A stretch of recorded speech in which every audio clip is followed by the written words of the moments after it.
निद्रा भोजन भोग भय ये नर पशु समान। ज्ञान अधिक इक नरन में ज्ञान बिना पशु जान। मेरे प्यारे विद्यार्थियों, सुप्रभात। मैं हूं doctor Chhotelal Gupta, assistant professor.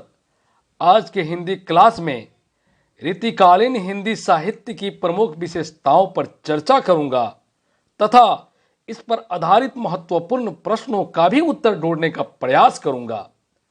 अब आप ध्यान से सुने।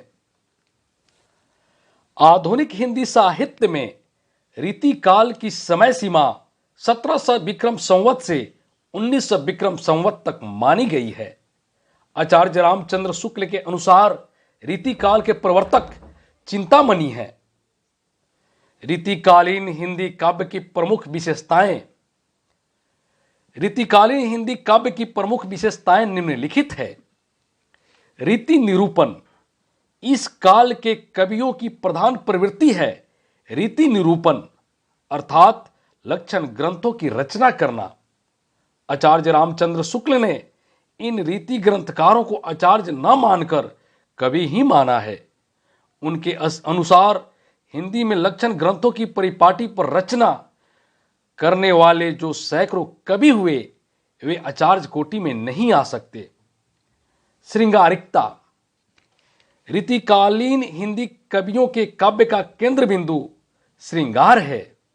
इस काव्य में नखशिख चित्रण के द्वारा नायिका के रूप सौंदर्य की झांकी प्रस्तुत की गई है तथा राधा कृष्ण की प्रेम लीलाओं का विविध प्रकार से चित्रण किया गया है,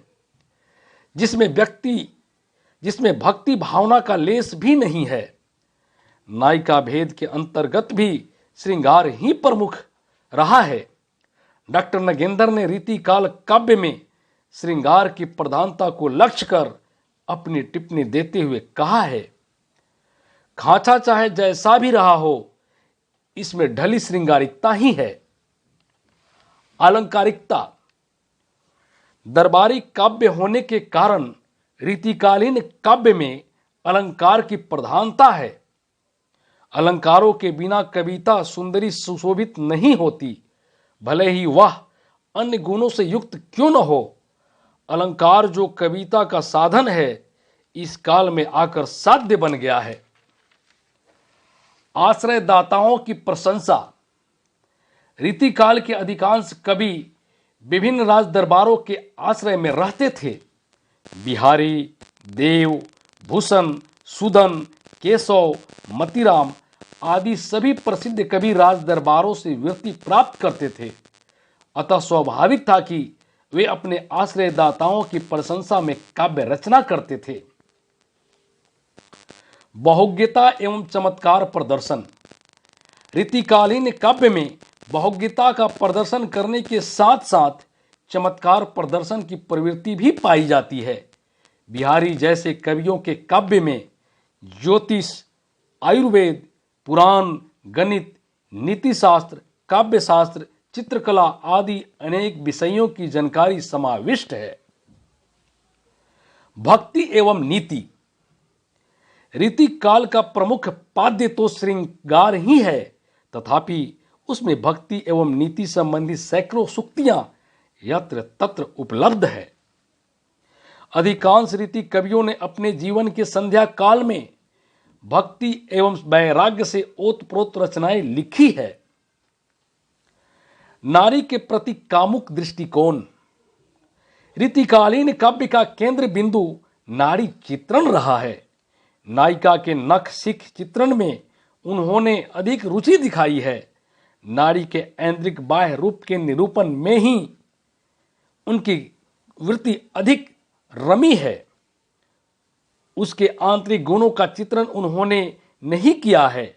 नारी के विभिन्न अंगों का स्थूल एवं मांसल चित्र अंकित करते हुए उन्होंने काव्य रसिकों को उसके मनमोहक स्वरूप से ही परिचित कराया है। रीति काल के अधिकांश कवियों ने नारी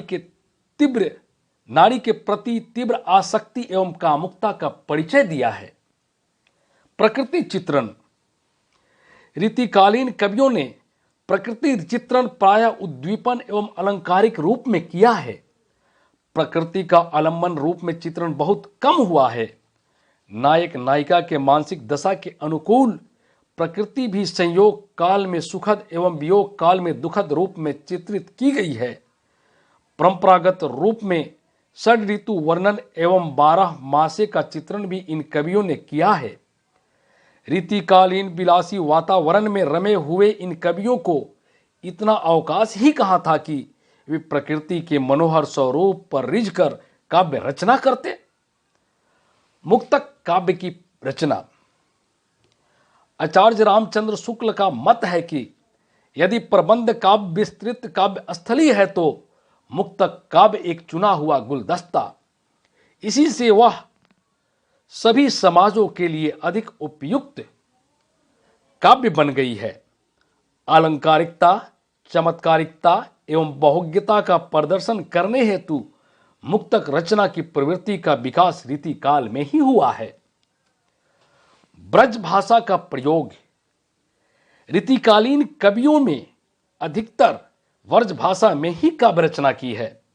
इन कवियों ने कवित, सवैया, दोहे अधिक लिखे जो उनके वर्ण विषय के लिए पूर्णतः उपयुक्त छंद थे। इन कवियों ने एक और लक्षण ग्रंथ लिखे, वहीं हिंदी काव्य रसिकों को काव्य शास्त्र से परिचित भी कराया, तो दूसरी ओर श्रृंगार प्रधान रचनाएं लिखकर काव्य में माधुर्य को समावेश भी किया है। बिहारी सतसई रीतिकाल की सर्वश्रेष्ठ कीर्ति मानी जाती है। आइए अब इस क्लास के आधार पर कुछ प्रश्नों का उत्तर ढूंढने का प्रयास करते हैं। केशव की किस कृति को छंदों का अजायब घर कहा जाता है? उत्तर, रामचंद्रिका।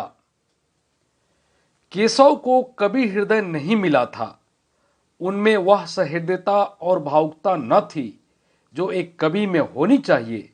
यह कथन किस आलोचक का है? उत्तर, आचार्य रामचंद्र शुक्ल। बिहारी सतसई में कुल कितने दोहे हैं? उत्तर, 713। रीति काव्य की भूमिका के लेखक हैं? उत्तर, डॉक्टर नगेंद्र। यह नारी कोई व्यक्ति या समाज के संगठन की इकाई नहीं, यथासंभव मुक्त विलास का एक उपकरण मात्र है। यह विचार रीतिकालीन नारी के विषय में किस समीक्षक के हैं? उत्तर, हजारी प्रसाद द्विवेदी। केशव के संवादों में पात्रों के अनुकूल क्रोध, उत्साह आदि की व्यंजना भी सुंदर है तथा वाक पटुता और राजनीति के दांव पेच का आभास भी प्रभावपूर्ण है। यह कथन किसका है? उत्तर, रामचंद्र शुक्ल का। बिहारी किसके दरबारी कवि थे? उत्तर, जय सिंह। नहीं पराग नहीं मधुर मधु, नहीं विकास ही काल, अली कली ही सौ बिंदियो, आगे कौन हवाल। इस दोहे में कौन सा अलंकार है? उत्तर, अनियोक्ति अलंकार। बिहारी का विरह मजाक की हद तक पहुंच गया है, यह कथन किसका है? आचार्य रामचंद्र शुक्ल का। बिहारी के काव्य का प्रमुख रस है? उत्तर, श्रृंगार।